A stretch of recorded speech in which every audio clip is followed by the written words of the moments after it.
So hello students, so আজি আমি discuss কৰিম CW 2026 ৰ কাৰণে তোমালোকক কি এক্সাম তো প্যাটাৰ্ন কি হয় এলিজিবিলিটি বৰ্ডৰ ডাউট আছে এটো eligibility cut off expected cut off 2026 ৰ কাৰণে এক্সপেক্টেড কাট অফ কিমান লাগিব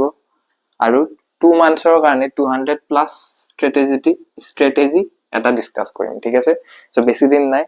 সো ফাৰ্স্ট টাইম প্যাটাৰ্নটো ডিসকাস কৰো So total number of question tumar thakibo 120 question thik ase so 40 physics chemistry mathematics thik ase so gutei eta so ma aro ta koi du yate tumalage preference lakhi rakhiba chemistry physics maths thik ase so a2 preference sobotke beshi important chemistry tumar sobotke high scoring bostu chemistry hoy thik ase etia beshi din nai karone chemistry beshi priority dia etia thik ase chemistry tumi maths ot dhara hol 2 ghonta disa chemistry dhara hol same time disa kintu maths ot tumi kom marks paba chemistry beshi marks paba thik ase so ei karone chemistry beshi gurutto dia so eligibility boardor doubt thake thik ase so eligibility as per the 2025 notification 17 plus hole হৈ যাব so 2026 তো sense নহয় most probably নহয় বুলি ভাবি থৈ দিয়া 17 plus as আছে তোমাৰ যিমানে এজ না থাকক ওপৰত সো তুমি এলিজিবল ঠিক আছে আৰু কেটা মানে খুদি থাকে যে ন্যাশনাল ইনষ্টিটিউট অফ ওপেন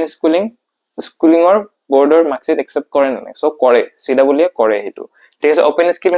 স্কুলিংৰ যিমান বৰ্ড আছে সো সবৰে একসেপ্ট কৰে ওকে সো আৰু কি থাকিব লাগিব তোমাৰ পিআৰসি থাকিব লাগিব এইবোৰ যোনবিলাক ডকুমেন্ট আছে এইবোৰ তোমাৰ কাউন্সেলিংৰ টাইমত হে ইউজ হয় ঠিক আছে সো সিডব্লিউ ফৰ্ম ফিলআপৰ টাইমত পিআৰসি সিআৰসি এইবোৰ একো নালাগে ঠিক আছে তোমাৰ সিগনেচাৰ লাগিব আৰু কি লাগিব সিগনেচাৰ আৰু ফটো ঠিক আছে বাকি একো নালাগে জেডব্লিউ মেইনছ ফৰ্ম ফিলআপ কৰোতে যি বস্তু লাগিছিল ইয়াতো হেয়ে লাগে বাকি একো তোমাৰ পিআৰসি ক্লাস 12 ৰ মাৰ্কশিট ক্লাস 10 ৰ মাৰ্কশিট সেইবোৰ নালাগে ইয়াতে ঠিক আছে সো পিআৰসি ন্যাশনাল কি কৈছিল আৰু নিয়স এটো এলিজিবল হয় আৰু কি আছিলে আৰু এটা ডাউট আছে ফিজিক্স কেমিস্ট্ৰি ম্যাথমেটিক্সত এগ্ৰিগেট 45% থাকিলে তুমি এলিজিবল হবা এনেকুৱা নহয় যে ফিজিক্সত 30 আছে পাস হৈছা ন বাকি কিটা কেমিস্ট্রি ম্যাথছত মিলাই পেলাই 45 ৰ ওপৰত মানে যেতিয়া তুমি এভাৰেজ উলাবা ফিজিক্স কেমিস্ট্ৰি ম্যাথছত যদি 45% ৰ ওপৰত আছে তুমি এলিজিবল ঠিক আছে এগ্ৰিগেট মানে কি এভাৰেজ ঠিক আছে সো ফিজিক্স কেমিস্ট্ৰি ম্যাথস মিলাই পেলাই যদি তোমাৰ 45% ৰ ওপৰত আহিছে এটো মেটাৰ নকৰে যে ফিজিক্সত কম মাৰ্কস আহিছে সে মই এলিজিবল হম নাই ফিজিক্স কেমিস্ট্ৰি ম্যাথছত 45% তকৈ ওপৰত আছে ন সো তুমি এলিজিবল ঠিক আছে সো এটোৰ ওপৰত আৰু মোক কোৱেশ্চন নকৰিবা আৰু কি আৰু ফিজিক্স আৰু ম্যাথস সবতে কম্পালসৰি হয় কম্পালসৰি গোটেই কিটা ব্ৰাঞ্চৰ কাৰণে মই এখন নটিফিকেট কি বুলি কও এটা পেজ সিডব্লিউ ৰে হয় আস্তু ওয়েবসাইটত পাইছিলো হে পেজটো মই গ্ৰুপত শেয়াৰ কৰি দিছো তোমালোকক সো ফিজিক্স আৰু ম্যাথস সবতে কম্পালসৰি হয় কেটামান ব্ৰাঞ্চৰ কাৰণে কেমিস্ট্ৰি নালাগে বায়োলজি কম্পিউটাৰ সায়েন্স কিছুমান আছে আৰু হেনেকুৱা ঠিক আছে চাই লবা তোমালোকে সো কাট অফ 2026 ৰ এক্সপেক্টেড সো তুমি ভাবি থৈ দিয়া 200 ৰ পৰা 205 বা 10 ৰ 210 বুলি ধৰি থৈ দিও 10 ৰ ভিতৰত তোমাৰ আন্ডাৰ 500 ৰেংক আহিব ওকে আৰু তোমাৰ 160 প্লাস যদি থাকে সো তোমাৰ ৰেংক থাকিব আন্ডাৰ 1100 আৰু 110 থাকিলে 2100 ৰ ৰেংকৰ ভিতৰত আহিব আৰু যদি ধৰা হল 80 ৰ মাইনাসৰ তলত আছে তোমাৰ তো তেতিয়া তোমাৰ 3000 প্লাস গুচি যাব ৰেংক 80 ৰ তলত থাকিলে ঠিক আছে সো এতিয়া মই কৈছো এটা কথা গভৰ্ণমেন্ট সিট পাবৰ কাৰণে সিডব্লিউ ইমান কষ্ট কৰিব নালাগে জাস্ট তোমালোকে বৰ্ডৰ এক্সাম খতম হৈছে যিকোনো কলেজ এখন তুমি 100 ৰ ভিতৰত আৰামসে পাই যাবা 100 মাৰ্কসত তুমি এখন কলেজ আৰামসে পাই যাবা সো 100 মাৰ্কস পাবৰ কাৰণে ইমান কষ্টই নালাগে তোমাৰ যিকোনো কলেজ এখন পাই যাবা সো মেইন কম্পিটিশন তোমাৰ ক'ত হ'ব এইসি জেইসি আৰু জিষ্টটো মই ধৰি লৈছো ঠিক আছে এই তিনখন কলেজৰ ভিতৰত তোমালোকে এইসি জেইসি আৰু জিষ্টৰ ষ্টুডেন্ট কেটাই মেইন আৰু ষ্টুডেন্ট মেইন কম্পিটিশন হ'ব তোমাৰ 1500 ষ্টুডেন্টৰ লগত ঠিক আছে সো 2 মান্থ স্ট্ৰেটেজি কি কম সো তোমালোকে এতিয়া বেছি দিন নাই যদি স্টাৰ্ট দিছা এতিয়া হে বা 30%কে কম সিলেবাস যাৰ যাৰ কমপ্লিট আছে সো 8-10 ঘন্টা সি পঢ়িবই লাগিব ঠিক আছে সো তোমালোকে এনেকে ভাঙি লোৱা 2 hours shift হিসাবত ভাঙি লোৱা 2 hours পঢ়িম মই এটা শিফটত আৰু এটা hours 2 hours 2 hours 2 hours হৈ যাব ঠিক আছে ওকে ঠিক আছে সো এতিয়া তোমাৰ যে কি বুলি কয় সব সিলেবাস খতম কৰিব নালাগে এতিয়া তোমাৰ টাইম নাই হাতত জাস্ট 50-60% সিলেবাস কমপ্লিট কৰি যোৱা মানে হাই ওয়েটেড চেপ্টাৰ যোনবিলাক আছে সেইগিটাত ফোকাস কৰা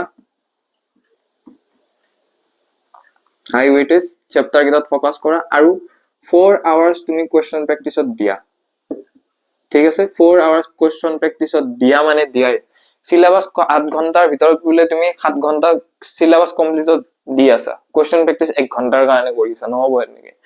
সিলেবাস খতমতকে তাতকে বেছি তোমালে কোৱেশ্চন প্ৰেক্টিসত দিয়া কাৰণ সিডাবলি তোমাৰ কোৱেশ্চনস বেছি আহিব ঠিক আছে